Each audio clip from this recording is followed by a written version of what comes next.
Idinaos ang karera ng mga alimango sa probinsya ng Camarines Norte bilang bahagi ng selebrasyon ng Fish Conservation Week. Si Cristovelo ng GMA Regional TV, Balitang Bicolandia para sa detalye. Nagdala ng good vibes sa publiko ang isinagawang karera ng mga alimango sa bayan ng Daet, Camarines Norte. Ayon sa Office of the Provincial Agriculture, isang uri lamang ng alimango ang isinabak sa kompetisyon habang tiniyak naman na magkakapareho ang timbang ng mga ito.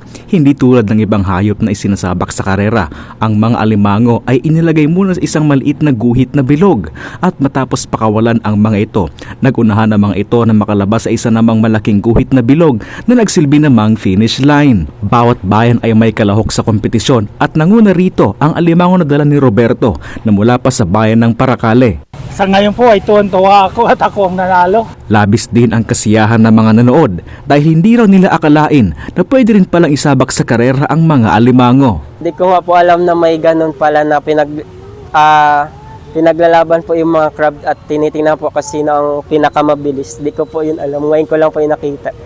Samantala, maliban sa naturang kompetisyon, iba't ibang produkto ng mga mangingisda ang itinampok sa Freedom Park ng Daet. Ang mga naturang aktibidad ay bahagi ng pagdiriwang ng Fish Conservation Week sa probinsya.